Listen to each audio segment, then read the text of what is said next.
Claquete funcionou e o nosso podcast está começando. Temos mais uma entrevista, mais um bate-papo. Aqui é melhor bate-papo, né? A gente fala em entrevista... Mania do jornalista, é uma mania do jornalista falar em entrevista. Aqui é bate-papo porque nós, às vezes, falamos mais que o entrevistado, né? Dependendo da situação, a gente atrapalha o entrevistado. Aqui o nosso convidado hoje é o Pedro Valdir Gauer, ele que é um profissional aqui muito conhecido em Xanxerê. Nessa área de odontologia, quanto tempo, Gauer? Boa tarde para você. Olá, você. Boa tarde para vocês, né? Em primeiro lugar, eu quero agradecer essa oportunidade de poder estar em contato com vocês e com todos os que assistem o canal Ideal, né? Que legal. Muito bem. Na área de odontologia, eu trabalhei durante 50 anos. Só 50 anos? Só assim. 50 anos. Em Xanxerê, eu estou há 53 anos. 53 aqui. É, exatamente. Eu trabalhei... Você começou, então? Não, comecei em Passo Fundo. E depois é que eu vim para cá. Isso legal. aí. Bom, então aí você já teve uma ideia do nosso convidado de hoje. Se você não é de Xanxerê, se você ainda não conhecia o Gauer, hoje você vai conhecer um pouquinho mais do Gauer aqui na nossa entrevista. Cristine Maraga, como é que você está? Eu estou bem, e agora eu estou extremamente curiosa. Como é que era 50 anos o consultório do dentista aqui em Xanxerê? Ai do céu, trabalhava com umas ferramentas mais pesadas, assim, a marretinha e tal, aquelas mais coisas ou assim. menos isso. Era nessa linha aí. Você sabe que quando eu vim para Xanxerê, foi por acaso, eu nem conhecia Xanxerê, não era o meu destino, passei aqui por acaso e acabei ficando. Até porque eu ia a Pinhalzinho, eu tinha um amigo lá que insistia para que fosse trabalhar lá, que na época, de Ponte Serrada até a divisa com a Argentina, havia 22 profissionais dentistas. Meu Deus. Mas havia os chamados dentistas práticos. Sim. Os práticos era um que não sabia nada e ensinava o outro, né? Mais ou menos dentista isso. prático. Tipo assim, aprendeu fazendo. Aprendeu fazendo. Consegui arrancar um dente, a pessoa não morreu, agora eu já sou um dentista prático. Era mais ou menos isso. Vou continuar. E aí eu fui comprar um mapa aqui da região para ver onde é que eu andava, né? Estava perdido por aí. Tá. E a senhora que me atendeu começou a perguntar: você é viajante? Você está a passeio e tal? Eu disse: não, eu sou dentista, estou indo dar uma olhada lá em Pinhalzinho. Diz ela: mas por que você não vem para Xanxerê? Aqui só tem um dentista. Estão precisando. Aí eu digo: mas só um? E tem, daí falou do prático que tinha do lado e tinha outros. Digo: vou lá falar com esse colega. E fui. E realmente foi um colega sensacional. E em função dele, da amizade, do companheirismo e coleguismo mesmo dele, acabei vindo para cá. Ele te incentivou a ficar. A vir para cá. Poderia dizer assim: não, Pinhalzinho está muito melhor. Aqui Poderia. Aqui a maré não está boa, não. Até ele me disse: olha, eu vou te dar uma sugestão. Vá até Pinhalzinho para ver. Mas na época não existia a BR-282, eram aquelas estradinhas antigas, né? E você vai ter que passar em Chapecó e vai falar com o colega fulano de tal, que ele de fora vai poder te dizer se é melhor aqui ou Pinhalzinho. Legal. Aí eu fui, falei com ele. Foi bem isento, na verdade, ele. E dizer ele: olha, eu acho melhor você ir para Xanxerê. Acabei decidindo, estou aqui. Você lembra quem era o profissional que estava aqui na época? Sim, era Olímpio Mioto. Olímpio Mioto. Mioto, ele foi embora para Medianeira. Pro Paraná. Para o Paraná. Mas muito aleatória a tua vinda pra cá, né? Xanxerê tem meio que essa coisa, né? Eu Sim, puxa do nada. Eu nunca imaginei. Do nada o pessoal cai aqui, né?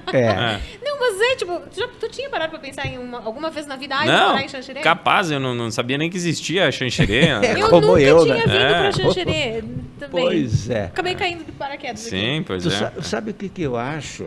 Eu entrei ali de Erechim, Aratiba, gente, olhei lá, vou por aqui, né?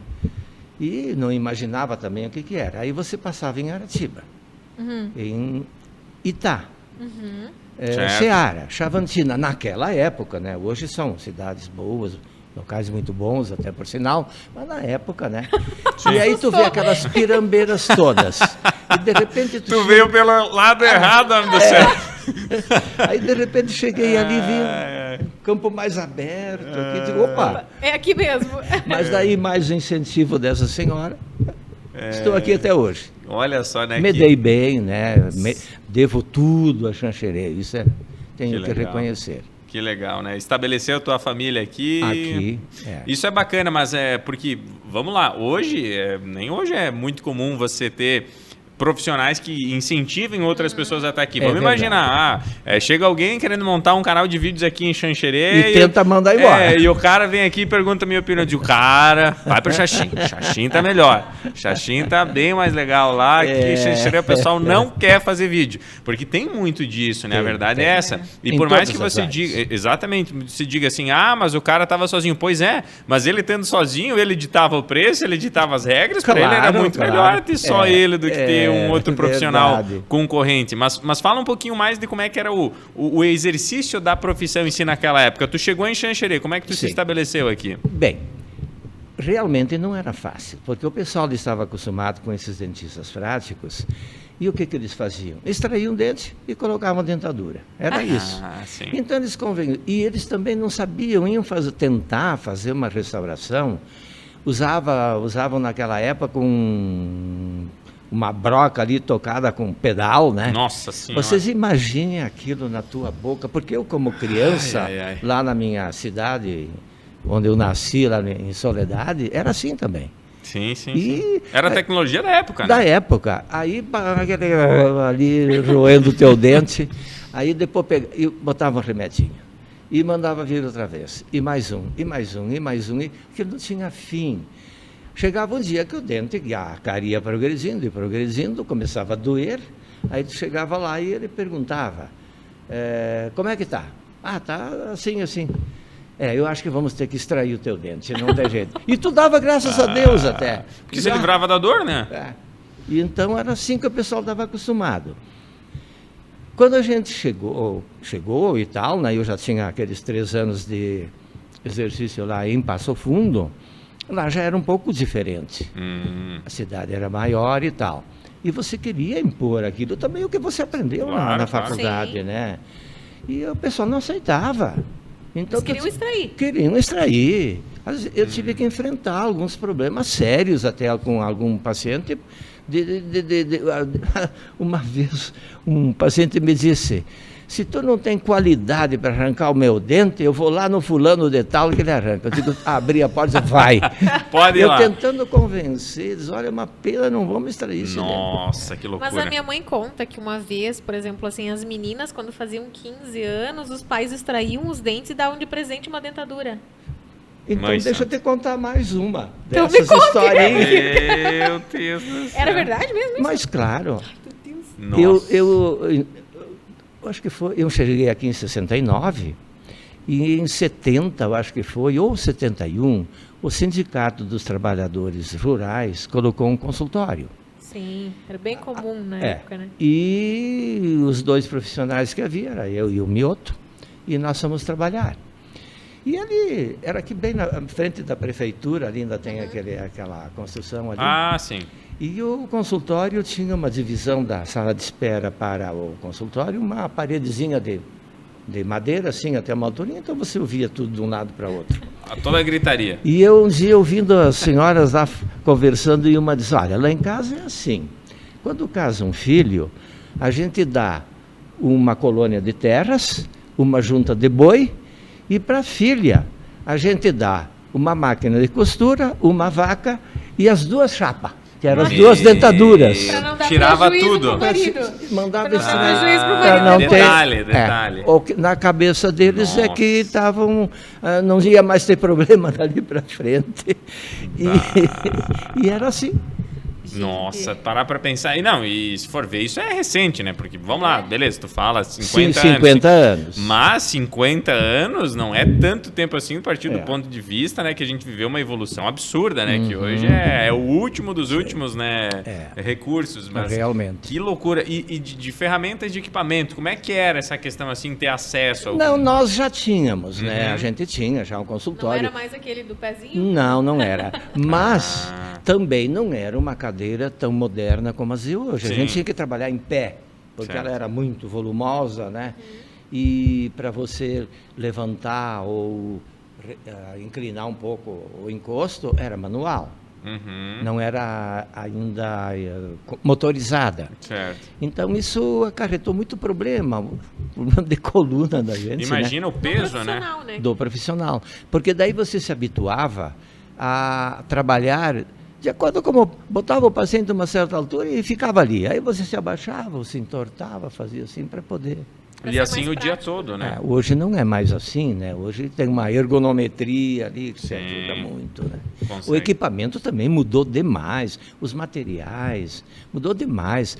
O meu filho trabalha, né, também é colega, e às vezes eu vou lá no consultório e digo, meu Deus, eu era um empírico mesmo na época, né? Porque a qualidade do que se consegue fazer hoje está muito atrelada à tecnologia, né? Claro, o conhecimento do profissional é extremamente importante, mas naquela época você simplesmente não tinha os recursos que existem hoje. Exatamente, é. Então, E você sabe que, falando em profissão, já que vocês me permitem, eu sempre, já no período de faculdade, eu tinha uma vontade muito grande de trabalhar com os aparelhos ortodônticos, com a ortodontia. Mas não tinha chance nenhuma, não existia cursos, nem no Rio Grande, nem em Santa Catarina, nem no Paraná. Não tinha curso de ortodontia, porque era aquilo que vocês falaram antes, campo fechado. Então tinha 4, 5 profissionais em Porto Alegre que trabalhavam com ortodontia e não já abria o jogo para ninguém. Para mim já é novidade que há mais de 50 anos já existia aparelho. Não, assim, lá existia. Não como hoje, era diferente, né? Eram outras coisas, mudou também muito nisso, né? Mas já existia. E Passo Fundo, por exemplo, não existia. Eu ficava assim, penalizado de alguns pacientes que chegavam com aqueles dentes, com um sorriso ruim, né? Mas não só pela estética, né? Mas pela... Até principalmente pela função. Sim, pela função. Uma dentadura que não encaixa direitinho, a função, vocês imaginem como é que é. E então... ficava com pena, mas tinha que mandar Porto Alegre. Você imagina, vai e vem, e vai e vem. Época... porque a ortodontia não se resolve num dia, longo prazo. Eu que digo. Você usou, né? Está usando, aliás.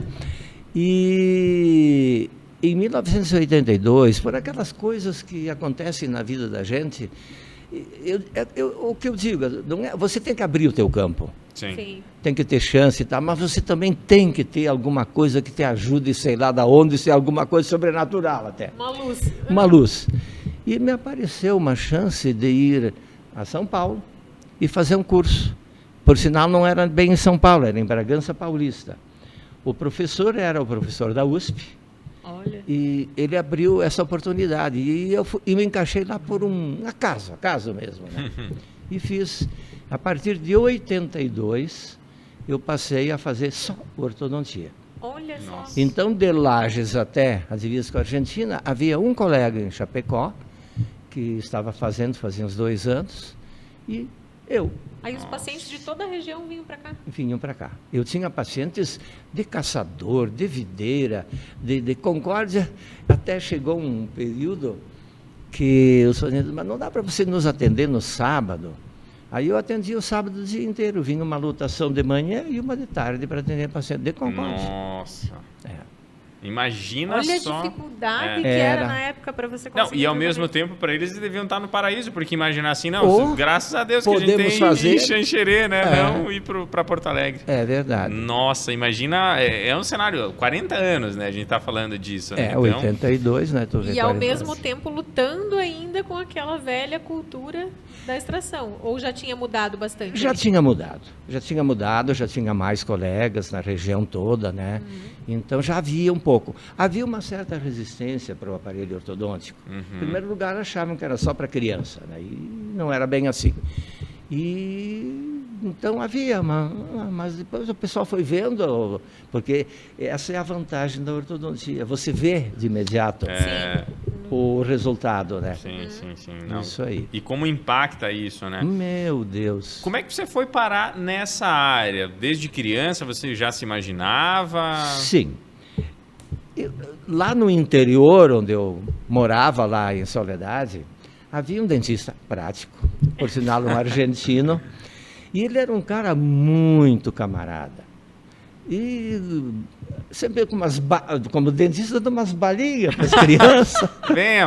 Venha ser meu cliente noturno. Venha fazer uma carinha. Aqui, aliás, eu estou desconfiado que foi um dentista que deixou no canal, todo dia tem bala aqui agora. Deve ter sido algum dentista, só pode. Vai ver quem é. E eu admirava, ficava olhando ele ali trabalhando, até que ele era, de prático, era um pouquinho melhor que a maioria que depois eu vi daí para frente. Imagina como é que é. E aí começou. Eu, inclusive, fui estudar no seminário, mas sempre com aquela coisa na cabeça, digo, vou ter que abandonar o meu pensamento de ser dentista, né? Mas depois eu acabei saindo e aí fui direto para... Aí tu retomou e... o caminho para fazer odonto. O Dom levou para outro caminho, né? E aqui você não tinha ninguém, né? Essa região de pessoa conhecida, ninguém mesmo. Nossa. Aqui foi totalmente o acaso. Não, e o mais interessante que nós casamos e viemos. Eu estava lá e tinha decidido ir embora. E aí quando mais ou menos, vamos para onde, acabei vindo aqui e aí cheguei em Passo Fundo de volta e disse para mim, olha, é para Xanxerê, mas não é que é isso. Nós viemos conhecer, casamos logo em seguida, depois, e fomos fazer a viagem de núpcias, que foi acidentada, quebramos o carro na estrada. Meu Deus do céu. Arrumamos o carro e viemos. Olha só. E como é que foi para vocês aqui esse início em Xanxerê, essa adaptação, digamos assim? Olha, eu estava bastante acostumado, porque afinal era lá do interior. A minha esposa um pouco mais, né? Passo Fundo já era melhor. Ela não nasceu lá, mas se criou desde pequenininha lá e tal. Mas ela também era professora, né? Por sinal, ela foi a primeira professora com faculdade em Xanxerê. Olha só. Na realidade, ela não tinha concluído. Ela estava fazendo filosofia em Passo Fundo. Então, durante mais 2 anos, ela concluiu lá e foi a primeira. Olha porque só. Palmas, Faculdade de Palmas foi a primeira da região. Sim. Não existia ainda, né? Aí, certo. depois que começou. Agora, Passo Fundo era um centro de saúde, né? Porque eu lembro do meu Sempre. avô levar minha avó Muito lá para forte. consultar, Sempre. muito forte. Eles faziam Muito forte. esse caminho, né? Daqui do oeste de Santa Catarina Para Passo Fundo. Eu acho que ainda tem muita, principalmente os municípios do meio oeste, que ainda se Muita direcionam gente vai para lá. lá, né? É verdade. Tem essa questão. Então, tu imagine o choque de realidade. Nossa. Que você está num local onde tem um centro de saúde, onde é mais movimentado, Sim. e vem para Xanxerê. Na época, você lembra quantos habitantes mais ou menos Xanxerê tinha? Lembro. No recenseamento de 1970, a cidade de Xanxerê tinha 8.438 habitantes. Olha, a cidade. Detalhes aí. O município tinha 24.000, porque aí ainda tinha Mas já era até... bom, comparado com as cidades aqui da região, já era maiorzinho ainda. Sim, era só perdia para Chapecó, né? Sim. O interior muito forte, né? Interior muito forte. E fazia Bom Jesus, Samburá, Toldo Velho, claro, São João, eram umas vilinhas boas ali. A maior parte era interior, né? A maior parte da população era do interior. Claro, tem esse detalhe também. Né? Da emancipação dos municípios. Tem uns que são, Depois são foram mais saindo, jovens, né? Mais Municípios. jovens. E a cidade de Xanxerê? Como é que era? Bom, você tinha que andar de bota aí, né? Você tem chuva. Asfalto que é bom, né? Depois vamos entrar nesse detalhe. O calçamento era quase só um pedaço da Passos Maia, ali da onde era a Caixa Econômica até o Bradesco. Tá. A La Salle, aquele pedacinho ali da Passos Maia até na Vitor Conde. E da Brasília, que tinha um pedacinho também, até ali na subida do Costa e Silva tinha um pedaço. Mas bem centro mesmo, Bem centro. aquela... Bom, a cidade terminava mais ou menos aqui no Costa e Silva, né? Essa Nossa. região aqui para trás não existia. Aqui Que era era tudo mato mesmo. Não era mato mais, já não tinha mais. Por exemplo, lá no bairro Castelo Branco, eles tinham feito aquelas casas ali, fora da cidade, porque era como é que eles diziam na época? Enfim, um núcleo habitacional, Tipo né? uma Coab. Uma Coab, porque sim. iam fazer um frigorífico lá onde estava Emate. Tá. E daí, então, o frigorífico tinham começado, então fizeram essas casas Pra ficar lá, próximo. mas era fora já, né? Sim, bem distante, como se fosse uma coisa. Hoje... a cidade Sim, vai foi avançando. longe. De vez em quando a gente dá um giro pelos bairros, aí a gente fica impressionante, surpreendido, né? Impressionante. Mas como é que vocês faziam na época? Porque tinha também uma dificuldade de fazer os materiais chegarem aqui. Era difícil. Normalmente vinham viajantes, vender os materiais que vinham posteriormente de ônibus. E prótese, por exemplo, não tinha protético, eu tinha que mandar para Passo Fundo. Então era um problema, né? Nossa. Você mandava, digamos, o molde, as informações para lá e aí eu recebia. Eu tinha, por exemplo, se fosse uma dentadura, por exemplo, eu fazia a montagem ali e mandava lá para eles. Olha polimerizar, que era fazer o trabalho. Sim. Né? Era assim. Interessante, né? E como as coisas vão mudando. Chapecó, na época, não deveria ser... Digamos assim, ela tinha essa representatividade já para Xanxerê, como tem hoje, digamos, hoje? Não tinha muito, não. Até porque, para você ir de Xanxerê a Chapecó, a estrada era tão ruim, que, como disse, a BR-282 não existia. Sim. Então, era aquele sobe e desce, uma buraqueira na estrada. A gente chegava a demorar quase 2 horas para ir daqui a Chapecó. Nossa. Era um horror, era bem, né, desviando pedra e buraco. Tudo. Então você que reclama hoje aí que a situação não está Meu boa, Deus. imagina se tivesse vivido há 40 anos atrás, aí pegado essa fase aí, era totalmente diferente, né? Sem televisão, sem nada, né? Havia, às vezes, ali entrava um chuvisco, por exemplo, na Copa de 70, a gente tentava ver na TV, mas não sabia se era a bola ou era o jogador. Mas acompanhava a narração, então. A narração até ia. No jogo até Brasil e Inglaterra, nós fomos a Chapecó, eu e mais uns 4 amigos, para assistir, porque disseram que lá, olha, lá está bem melhor. Aí nós fomos na casa de um colega lá assistir o jogo. Era um pouco melhor, Ficou né? razoável. Dava para distinguir pelo menos o que era bola. Dava para ver que era bola aí. Que loucura, né?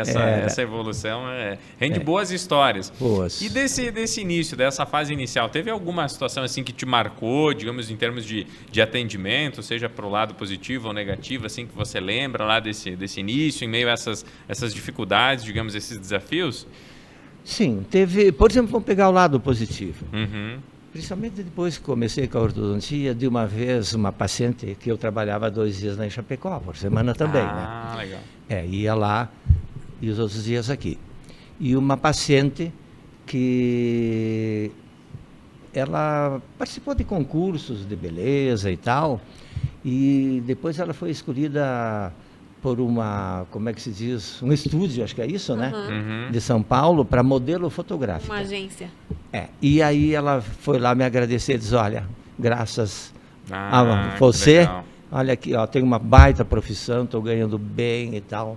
Quer dizer, ela antes os dentes, né? Então essas coisas positivas, assim, né? Que legal. E por aí afora, naquele tempo, as pessoas também tinham muito medo de anestesia, porque a agulha era um prego, né, quase. E eu já tinha daí bem melhor do que isso, né? Então a pessoa foi acostumando um pouquinho, mas a gente atendia muita gente em hospital. Tinha um medo de fazer, então faziam com anestesia geral. Nossa! Que também era, né, não havia um anestesista. Né? O médico chegava lá, aplicava lá e deixava ali. Às vezes eu ficava pensando, meu Deus, como mudou, né? Que sorte nunca morrer ninguém ali, né? Porque gente, você para imaginar, eram sobreviventes, né? Você ir ao dentista não era uma coisa assim, não, tô indo ao dentista, não. Era algo assim que já ia meio que podia se despedir da família, então, mais um pouco, né? Mas talvez daí, né, desse passado, a gente vê tanto trauma, assim, que às vezes vem, que as pessoas têm muito medo de ir no dentista. Claro, né? claro. Mas era justamente por essas condições. Essas condições. Às vezes a gente ouvia aquele berreiro que vinha vendo, assim, era uma criança que estavam trazendo para o consultório. Sabia, tá chegando alguém aí, tá chegando uma família aí. Não? Pobre criança. E essa parte justamente trabalhou bastante com crianças e adultos, sempre foi equilibrado assim? Todos, Eu não seria, digamos, a minha preferência a odontopediatria, mas eu sempre tive muita paciência assim, com crianças, então a maioria caíam lá comigo, né? E não existia, né, outro profissional que fizesse também, porque hoje é mais segmentado, mas é bem recente, assim, quem trabalha com... Hoje é tudo especialização, né? Você vê quem faz tratamento de canal, normalmente faz aquilo ali, prótese, etc, né?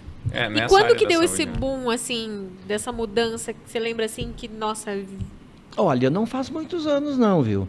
Eu diria o quê? 82, fomos ali na ortodontia. Eu diria começou mesmo de uns 30 anos para cá a melhorar bastante, né?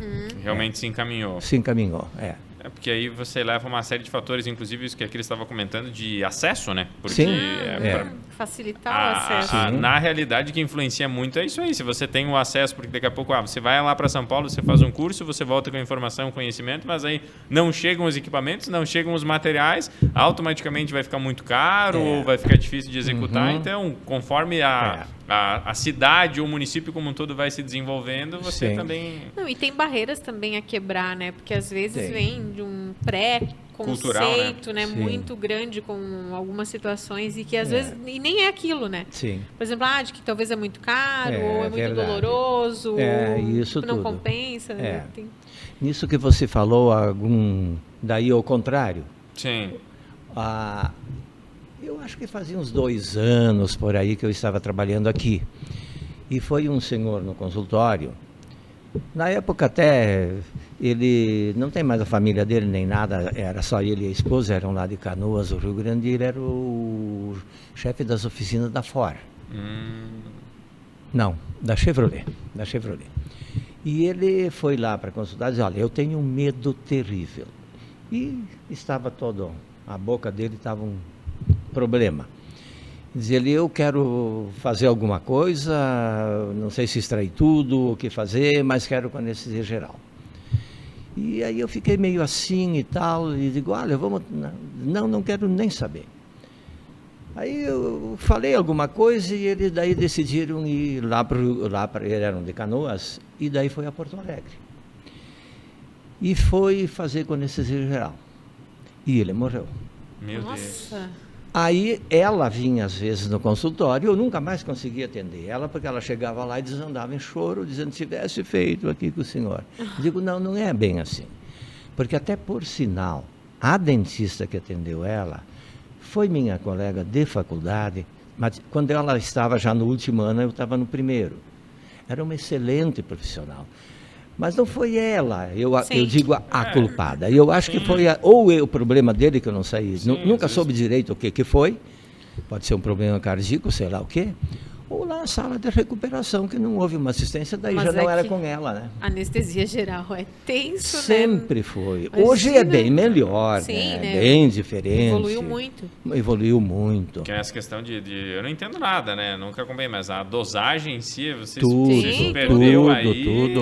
A dosagem, qual anestésico utilizar, né? Tudo isso. Mesmo o monitoramento do paciente. Tudo a que o dentista usava, hoje também mudou. Sim. Ela tinha muita adrenalina e isso dá uma contração nos vasos, né? E pode causar problema cardíaco e tal, né? Muitas vezes não se tinha esse acompanhamento para saber que outros problemas de saúde a pessoa poderia ter. Porque hoje, para você fazer uma anestesia geral, você precisa fazer um check-up antes, né? Para saber. Não, ia meio direto. Imagina, se não tinha nem anestesista aqui, por exemplo, não imagina tinha. Esses exames, até pela dificuldade também de fazer esses exames. Exato. Eu imagino que na época seja muito mais Então complicado. tem essas coisas, história daí, né? Como evoluiu, né? Como e parar para evoluiu. pensar Na no profissão, número de profissionais, né? Vamos dizer, se na época... Tudo bem que depois de Xanxerê, né? Teve essa questão dos outros municípios que, né, foram se desmembrando e tudo mais. Mas se você pegar, vamos dizer, de um universo de 20 mil pessoas, em que haviam já nessa época, então, 2 profissionais? Quer dizer, nós dois. Eu e o Mioto. Parar para pensar hoje, 2 profissionais, você vai descer aqui, você desceu... Tu imagina o tanto de gente que não ia pro dentista, então. Porque Meu você não dá conta de atender 10 mil pessoas. Última, quando estava doendo mesmo. Quando já não tinha mais o que fazer, a não ser extrair. A maioria, as crianças, normalmente, quando chegavam no consultório, abriam a boca e tinham vontade de fugir dali, né? Meu Deus. Hoje não. E até porque... Quando eu estava na faculdade, começou aquela campanha do flúor. E havia uma oposição de gente que não tinha nada a ver com odontologia. Não, porque isso, vamos botar o flúor numa hidráulica ali, hidráulica, né? Com uma Kazan aqui. Sim. Aí vão lavar carro com flúor, vão lavar não sei o que com flúor. Mas o flúor é tão barato e vai tão pouco, que é 2 litros por 1 milhão de litros d'água, né? Que isso aí não implica em nada. Sim. E estava provado que em regiões onde tinha flúor natural na água, as pessoas tinham os dentes muito bons. saudáveis. E então foi feito, enquanto eu estava na faculdade, começou Nessa época. nessa época. Porque no Brasil o flúor é muito deficiente ao natural na água. Olha só. Então tem que ser acrescentado no abastecimento aí da Sim. população. Né? Pra te ver como coisas novas Então, geram uma hoje, resistência. é. Né? Sim. As sempre. crianças chegam hoje num consultório dentário e abrem a boca e tu não acha nada, praticamente, né? Que Muitas legal. vezes. A diferença, né? E se existia a cultura de escovar os dentes naquela época? Muito pouco, muito pouco. A maioria escovava o dente de manhã, quando levantava, e só, né? Isso também mudou demais, né? Hoje, Sim. o dentista foi insistindo. Houve campanhas, na época, a Caresc, né? Que eu acho que era... Sidasc, Caresc. Sim, Acho que era a Caresc na Antes época. ainda, acho que era. Isso. Tinha sempre uma profissional dedicada a isso. Saúde, e eles colaboraram muito para isso. Nas escolas, né? Eu Nas lembro escolas, da daí, minha época. palestra. Aí, a filhinha que você ia com o copinho de flúor, pegou essa fase aí do... Peguei, claro. Isso. Aí sempre tinha, né? Sempre tinha os... Escovar o dentinho e fazer flúor. Tinha sempre os cabeção lá em Jaborá. Eu lembro de vocês lá que vinham e davam um tapa nas costas assim, dos outros para engolir o flúor. Aí o troço lá era tenebroso, né? Não era recomendado, né? Engolir Não. o flúor. Era Não. Mas fazer o- hoje não tem mais na escola isso, né? Porque tinha aquelas pias, assim. Isso, aquela comprida lá e tal. comprida. Era para ensinar as crianças, né? Exato. E E o dentista na escola, Sim. exato. Não, Eu é fiz isso. tanta palestra pelos interiores, aí até foi instituída a comissão de saúde do município, até eu fui o primeiro presidente dessa Olha comissão. só. E daí dele fazer palestras aí, tudo, né? Tá, isso Mas- essa parte de orientação é fundamental, né? É fundamental. A conscientização, porque aí É. você evita uma série de problemas. E quando a Sim. gente fala da parte da boca, quantos outros problemas de saúde eles vão decorrer em Começa. função, né, Isto, da saúde bucal, né? É verdade. Então. Houve também, assim, por parte de clubes de serviço. Logo que nós chegamos aqui, fui convidado para entrar no Laios, então estou no Laios há 53 anos, Olha um pouquinho só. menos do que quando cheguei. E isso também houve muita colaboração. Sim, Laios, sim. Rotary, e todos, né? Que legal. Ajudando nesse sentido. Eu ia te pedir justamente isso, porque com tanta demanda de paciente, ainda tinha tempo de encaixar o social na tua vida. A gente era jovem, né? hoje não dava mais, né? Mas dá para ver que tem energia ainda, né? Um pouco. Tem energia. É. energia. A gente fazia mundos e fundos aí. Que legal. E fala um pouquinho, vamos entrar um pouco nessa parte da vida pessoal também. O que o Gauer gosta de fazer hoje, teu dia a dia, tua rotina e tal, já que você largou o consultório, não tem mais esse compromisso diário, mas o que você gosta de fazer no teu dia a dia? Bem, eu não gosto de ficar parado. Fui acostumado desde criança a trabalhar, né? Uhum. E até eu tinha 11 anos de idade quando saí lá de fora para estudar. E lá em Soledade, então estava interno lá no colégio, que era dos padres capuchinhos do colégio. Certo. E eu precisava de alguém para um correio, para ir na padaria, eu estava sempre disposto. Legal. Aí acabaram me contratando como um office boy. Eu não pagava mais a estadia, a Olha. alimentação, nem Que legal. o estudo. Ganhava em torno do vai aqui, vai ali, vai lá, né? Aham. E em função disso, de estar lá, eu acabei indo daí para o seminário, onde fiquei quase 5 anos. Foi daí em Vila Flores, perto de Veranópolis. Fiz o 5º ano primário. 3 anos daí das 3 primeiras séries ginasiais daquele tempo, né? Uhum. Em Veranópolis. E a 4ª série fiz em IP. IP. IP fica a 6 quilômetros de Antônio Prado, um pouco mais longe de Vacaria ali. Lá Tá. e de lá eu saí, voltei para Soledade e comecei a trabalhar lá. Então eu nunca fui de ficar parado. Então mesmo hoje não exercendo mais a profissão, eu sempre estou fazendo uma coisa no prédio lá, problema elétrico, eu vou fazendo. Ah, legal. Vou fazendo. Legal. Que Faço o que aparecer, que negócio que tá eu puder, eu faço. tá em movimento. Em movimento. E a gente participa do Lions há tantos anos e colaboramos ali, né? Mais uma outra entidade também que a gente colaborava, né?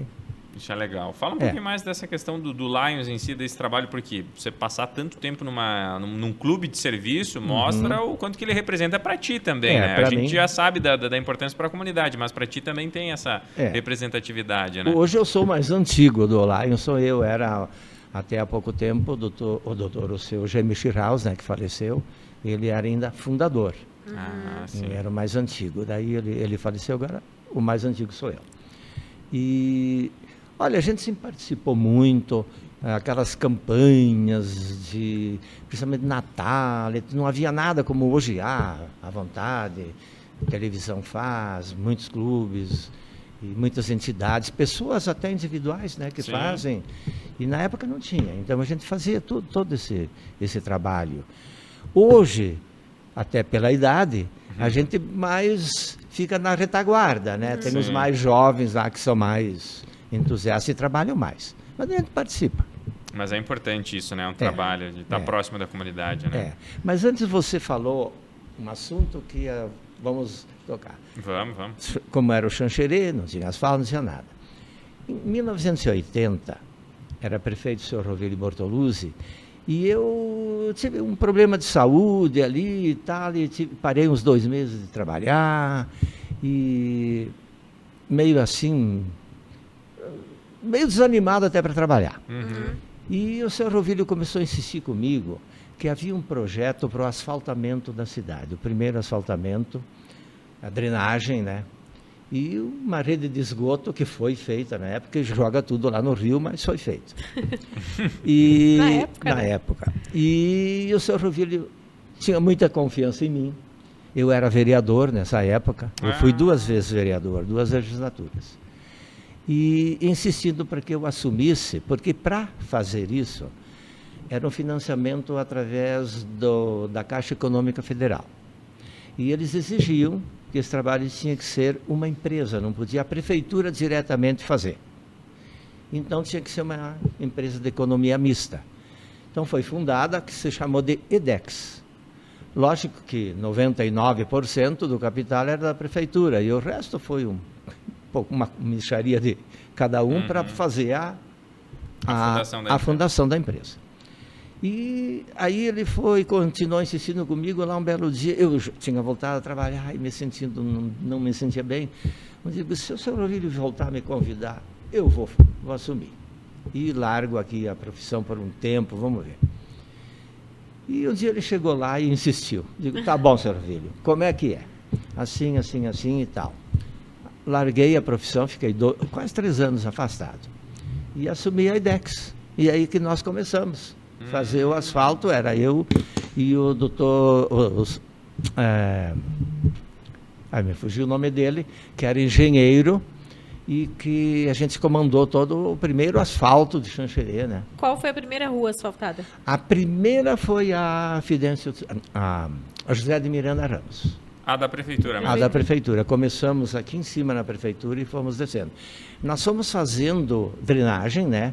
A primeira drenagem começamos na Passos Maia, ali adiante do seu Tuígo, ali, né? Certo. Um pouco mais para cima, um pouco ali, começou a primeira drenagem pluvial, porque não tinha nada. Imagina. Nenhuma drenagem pluvial. E o esgoto junto ali, né? Mas daí aqui foi feita a base e tal, demoramos até para conseguir pôr o asfalto, porque dependíamos de comprar o asfalto lá de Chapecó, que era de uma empresa de Chapecó. Tá. E daí o primeiro largado começou aqui na frente da prefeitura. Que é hoje a Casa da Cultura, nesse ponto onde está a Casa da Cultura. Ali que começou, bem na esquina ali. Começou ali. E como é que foi essa experiência na política? 2 vezes como vereador. Olha, eu sempre gostei da política, desde jovem lá, metido e tal, e discutindo e tal de política. Aí quando eu concluí o meu estudo lá em Soledade e queria fazer odonto, eu fui para Porto Alegre. Cheguei lá, fui atrás de emprego porque eu precisava. Meu pai estava passando uma fase econômica péssima e eu precisava trabalhar. Aí arrumei um emprego lá, numa companhia de seguros, e aquelas coisas, sei lá, do destino, Deus, sei lá, o quê? Eu um dia ia atravessando, você imagina bem, uma avenida lá em Porto Alegre, era um sábado, parado na calçada esperando os carros passar para poder atravessar, e eu vi alguém que passou e gritou: ô Valdir! Porque eles me chamavam de Valdir. O Pedro foi quase não era conhecido pelo Pedro. Ué, olhei para um lado, para o outro, será que é comigo? O carro parou lá adiante. Olhei, era um deputado, que nem era de Soledade, era de Caxias, mas nós tínhamos feito campanha política para ele em Soledade. E arrumamos lá o número de votos que foi o necessário para ele conseguir se eleger. E diz: o que está fazendo aí? Tá. Por que tu não veio falar comigo? Tinha um emprego bom lá para ti e tal. Daí conversou mais um pouco e disse: faz o seguinte, tu vai lá segunda-feira, eu vou arrumar um negócio lá para ti. Digo: mas eu estou trabalhando. Quem é o teu chefe? É fulano. Eu conheço ele. Eu vou ligar para ele para te dispensar. E fui trabalhar na Assembleia Legislativa. Aí eu trabalhava só de manhã e de tarde, se eles precisassem. Aí eu tinha que fazer um cursinho de preparação para o vestibular. E não tinha muito tempo para isso. E lá me proporcionou isso. Legal. E depois, quando eu entrei para a faculdade, aí passei a trabalhar só de tarde, que a faculdade era de manhã e de noite. E de tarde trabalhava. Então, sempre envolvido na política. Saí de lá, fui para Passo Fundo, fiquei meio quieto. Cheguei aqui, quando eu vi, estava envolvido. E já fazia uns 3 anos, quando estava aqui, me puseram como candidato a vereador, fui eleito, depois fui mais uma vez. E nunca pensou no cargo de prefeito? Pois é. Naquele ano que o seu Rovílio foi eleito, eu já, na marra, me puseram, porque havia uma briga muito grande na Arena. Era Arena 1, Arena 2. Sim. E não chegava à conclusão de um candidato dentro do partido. No fim, os que eram da outra ala disseram: olha, se for o Gauer, nós apoiamos. Eu tive que dizer que sim, mas eu não estava assim com vontade ainda, porque eu pensava: vou abandonar a profissão e depois? Sim. E voltar de novo, fazer o quê e tal. Aí conversei com um amigo do William Mosqueta, e disse: legal, parece que tu está indo para a forca. Digo: por quê? Digo: não, assim, tu não quer ser candidato? Não, olha, realmente estão me impondo e eu não quero. Tu não quer mesmo? Não quero. Então eu vou te tirar da jogada. Aí o Duílio me tirou da jogada. E daí acabou indo o seu Rovílio e fez uma ótima administração, né? E eu daí tive que concorrer a vereador de novo. Inclusive o primeiro mandato era 4 anos, houve uma prorrogação, foi para 6. Olha só. Porque era para coincidir as eleições de todos os cargos numa só. Aí fizeram uma e não deu muito certo. Aí resolveram prorrogar de novo o mandato seguinte, que daí foi do seu Rovílio. Para separar. Para 6 de novo. Aí foi quando eu estava no 4º ano de mandato que eu tive que assumir a EDEX.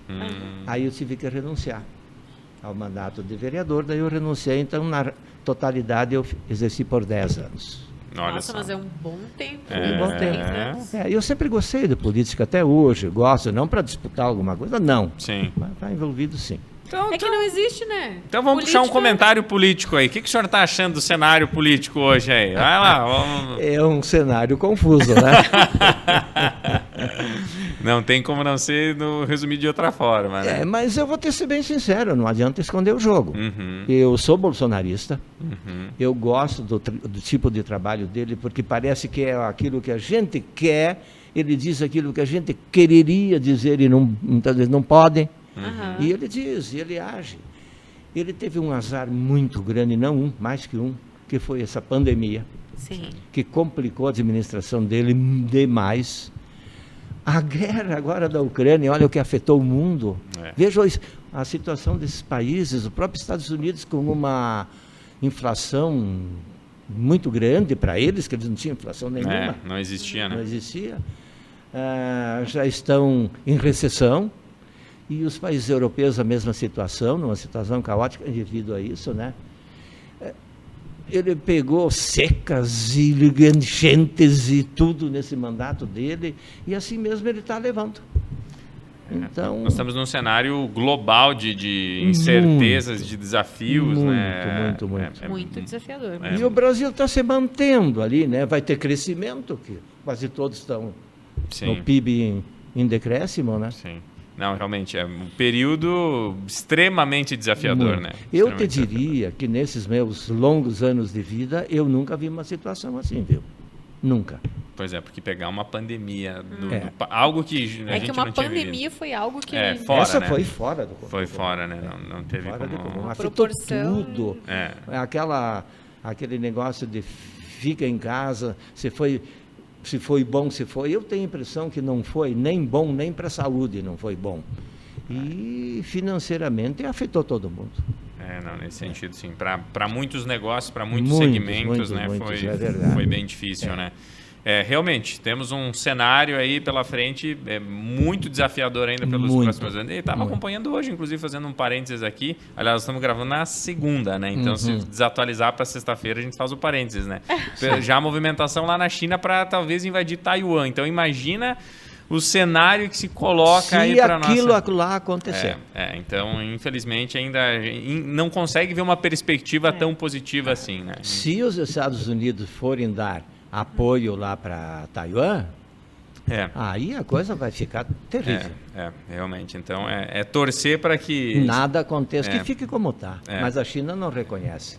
Eu estive na China e conversando lá apesar que sabe como é que é, eles não têm muita liberdade, eles observam com quem estão conversando, mas eu vi que eles trabalham como os doidos, né? Sim. Por isso que eles crescem tanto. Sim. Não tem regalia nenhuma, qualidade direito de vida nenhum, qualidade de vida, trabalham 12 horas por dia, porque ganham por produção, eles não têm um salário. Sim. Então é algo totalmente diferente. Tem que trabalhar. E falou de China, viajar. O senhor gosta de viajar? Gosto muito. Olha... Além da China, mais algum país que você gostou de visitar? Em torno de 50 países. Nossa! A Europa foi o que a gente mais viajou. Então, a Europa conheci bastante. Não conheço a Ucrânia, conheci a Rússia, né? Ali, aqueles antigos países que hoje fizeram parte da Iugoslávia, né? Que são 6, né? Aqueles ali eu visitei todos. Os outros aqui, desde Portugal até lá na Polônia, aí depois vem Ucrânia e tal, que não fui, até tinha muita vontade de conhecer a Ucrânia, tinha meio planejando, agora destruíram lá. E qual foi a experiência mais legal de todos esses países, assim, o que você guarda, assim, na memória dele?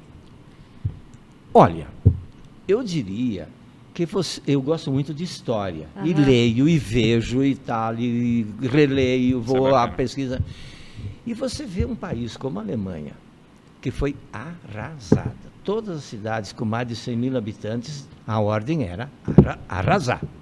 E arrasaram. E ver como está hoje aquilo lá, e você olhando assim ainda, os sinais das balas nas paredes que ficaram assim, né? Alguns alicerces que eles conservaram. Então aquilo chama muito a atenção da gente, mas me surpreendeu assim positivamente, por exemplo, na Rússia, São Petersburgo. É uma cidade muito bonita, muito movimentada. O russo é um povo ainda que foi criado todas essas 2, 3 gerações no regime comunista, então é um povo muito desconfiado e muito autoritário. Você enfrentar lá... fechado mesmo. Muito fechado. Enfrentar ali já quando você vai fazer a entrada no país, os policiais, ele é completamente diferente de outro país. Nem a China é assim. Os caras não... Assusta. E é que já faz, eu acho que 8 anos que eu fui para lá. Talvez alguma coisa já deve ter mudado, né? Sim. Talvez para pior, porque o Putin está ficando meio louco, né? Talvez para pior. Você falou da Alemanha, chegou a conhecer algum campo de concentração? Conheci, eu fui. Ai, meu sonho! Eu fui em 4 ou 5, fui em Auschwitz. Ai, você foi em Auschwitz? Fui. Ai, meu Deus, agora meu coração. E como é que é a experiência lá? Que dizem que a gente... mexe contigo. Né? Mexe contigo. Você vê aquilo ali, meu Deus do céu. Talvez você nem acredita que aquilo tudo aconteceu, né? É muito... É uma coisa que te arrepia até de estar Imagina, lá dentro. de imaginar, né, naquela verdade. situação. Eu fui em outros, os nomes agora. Esse é na Polônia, né? Sim, Auschwitz é na Polônia. aham. Que Mas Auschwitz acho que talvez seja o mais emblemático, mais né? conhecido. Ou mais porque era o maior. Sim, Porque, na realidade, ali a concentração de prisioneiros era muito grande. sim, Que tinha o local onde eles ficavam e Uhum. tinha as fábricas. sim. Porque ali era um grande entroncamento rodoviário, ferroviário. Então, a Alemanha tinha tomado conta no início já da Polônia e estabeleceu um monte de indústrias bélicas ali. E Certo. esse pessoal trabalhava lá. E mal alimentado e tudo, né? Nossa. Agora deve ser uma experiência única também. Horrível. Os outros também, tem um ali dentro da Alemanha daí. Não me vem o nome agora. Também é muito assim, você entra lá e vê tudo ali. Meu Deus. E como que a gente passa, né? Passar tanto tempo e saber que talvez nunca mais vamos ter um confronto numa escala tão grande assim. Não E diga hoje, nunca mais. e hoje a existe. gente viver à porta de talvez acontecer algo numa proporção ainda maior. Tu né? imagina com o avanço tecnológico que a gente tem hoje. É. O que vai ser É. uma guerra mesmo. Sim. A gente tá vendo uma pequena amostra Se isso ali, escalar para uma, É. por uma terceira guerra Não, mundial. e você pensar, sabe que esses campos de concentração não era só lá, né? Sim. Tinha em outros lugares. Até Sim. nos Estados Unidos pegaram os japoneses, coitados, confinaram lá e Sim. também Mas sofreram. eles escondem bem, né? Não, eles não mostram nada. Os Estados Unidos não eles mostram. têm Os muita deles- inocência o lá, né? que eles fizeram lá no Vietnã. Até hoje eu me pergunto, por que eles foram se meter lá? É. Os vietnamitas lutaram 30 anos para expulsar os franceses, que eram os colonizadores. Saem os franceses, os Estados Unidos entram lá, fazem tudo aquilo. Hoje está lá eu não conheço o Vietnã, conheço Camboja, que é ali. Camboja não. Meu Deus. Me fugiu ali. Na Vizinho. aula de geografia, nessa Ali escala, do lado, esqueça. A Tailândia, que é a tá. vizinha ali, né? A Tailândia não entrou na guerra, né? Certo. Ficaram em neutros, não se meteram, está lá um baita país. Mas ali o Vietnã, hoje, quem conhece, diz que é um baita país. Você vê alguma coisa que você compra e tu olha lá, meio de Vietnã. Tu vê, né? Se desenvolveu muito. Está lá em paz, trabalhando. Sim, e o que sim, os norte-americanos fizeram ali, você Mas, sabe. na verdade, se a gente for analisar, nenhuma guerra teve muito sentido, né? Não tem. Teve sempre alguém muito louco Muito que convenceu louco. as outras pessoas a lutarem Que por era ele. o caminho. Numa guerra ninguém tem razão. Exato. Agora mesmo lá. Os russos têm as razões deles. A Ucrânia, pelo amor de Sim, Deus, né? É o sim. país deles, né? Sim. Então, Que você... Razão ninguém tem. Sim. Como é que você vai justificar o fato de que uma pessoa está na casa dela e do nada cai uma bomba em cima? Como é que você justifica Exato. isso? Como é que você... mas é que isso, que aquilo... Não, calma lá, meu amigo. Tipo, não faz sentido, né? Você pode achar mil e uma maneiras, mas afinal não é o caminho, né? Você vê, quando eu falei antes da Alemanha, você passando naquelas ruas, e eles mesmos falam, o sangue que correu por ali tudo também, né? Porque eles também... Berlim foi arrasada. A gente vê hoje as fotos, não sobrou nada, né? Em Isso resposta, da Segunda né? Guerra, Em Da resposta, Segunda. né? Quando Meu Deus. as forças aliadas, acho que foi. Foi. Tem muita história aí. Né? É Muita verdade. história. Mas vamos assim, acreditar que o que a gente está falando aqui de uma escala, nessa questão de tensão, de guerra não aconteça, que nada disso se confirme. Que ao menos nós nunca tenhamos. O brasileiro é bastante pacato nisso. Mas Houve é que aquelas acaba revoluções. afetando, né? Por mais que a gente De não uma esteja forma ou envolvida... outra, acaba relacionando. E hoje, como a economia está muito globalizada, você não Sim, foge. Não né? tem mais isso. Hoje você vai sofrer. É Infelizmente, globalizada. tem.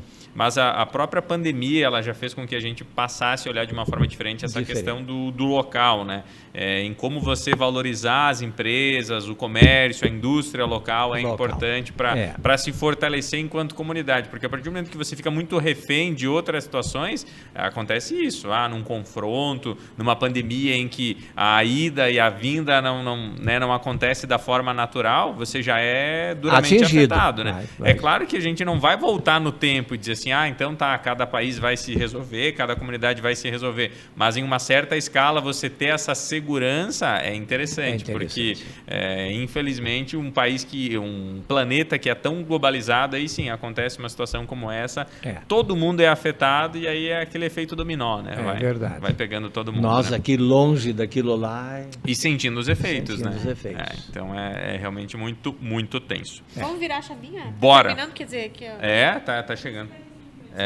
Vamos falar de família? Vamos lá. Vamos lá. Vamos para a parte final. Quantos filhos, seu Gaur? 3 filhos, 2 homens e uma mulher. Quantos netos já? 4 netos. 4 netos. E vai ser só aí. Só 4. Só 4. Só 4. Parou por aí a é. produção. Os 2 filhos homens, o Leandro, que é o dentista, tem 2 rapazes.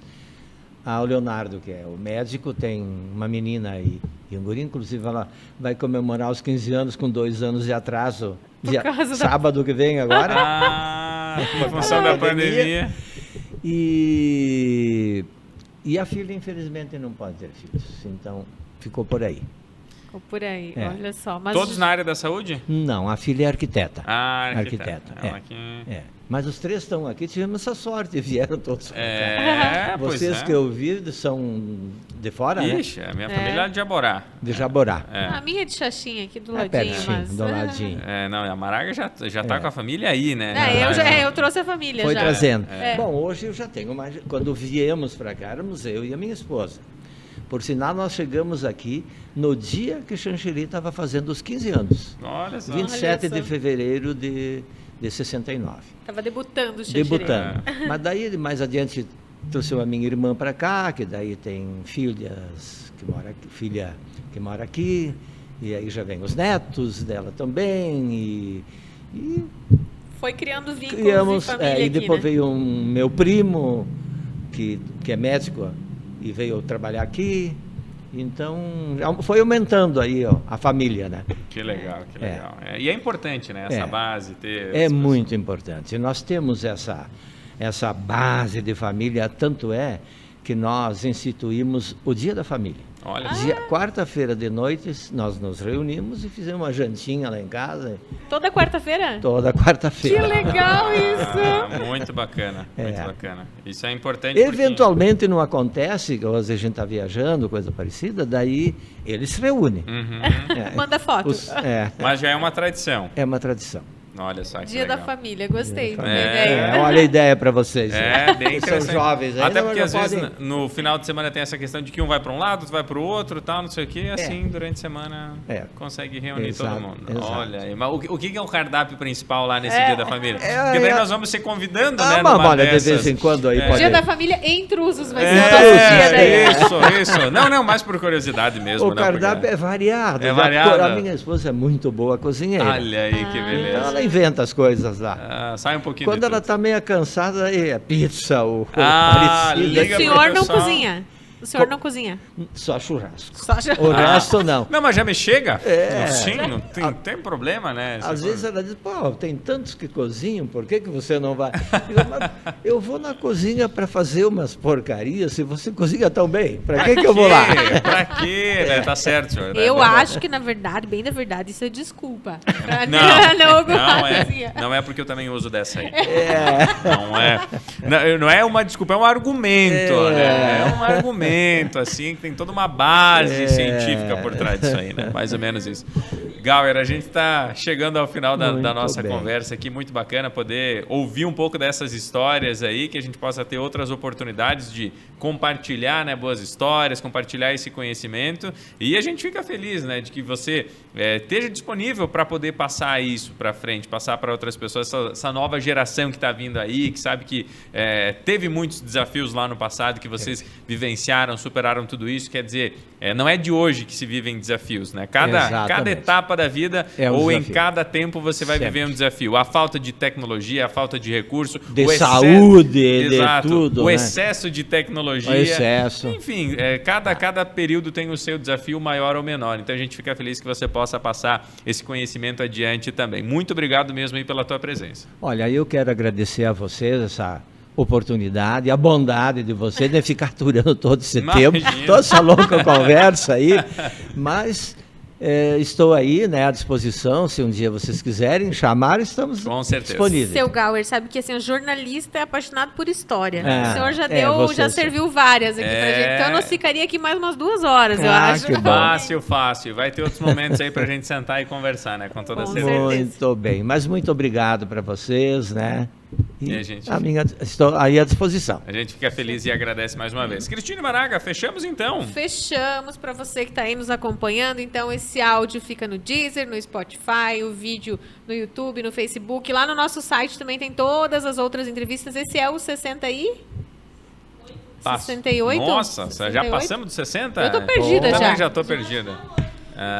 Tá todo mundo perdido aqui, mas é mais de 60, Mais de gente. 60. Mais de 60. Legal, Parabéns para vocês. Mais de aí. 60 histórias contadas aí. Isso que é legal. Acompanhe então lá que vocês vão ver muito mais histórias, não só de Xanxerê, pessoas falando da profissão, histórias de vida, enfim, cada um que chega aqui contribui com a gente com um pouquinho, né? É isso aí. Então, fica o recado para você nos acompanhar também. Na próxima semana tem mais um Pode Falar aqui no canal Ideal. Muito obrigado pela sua companhia e até a próxima. Tchau, tchau.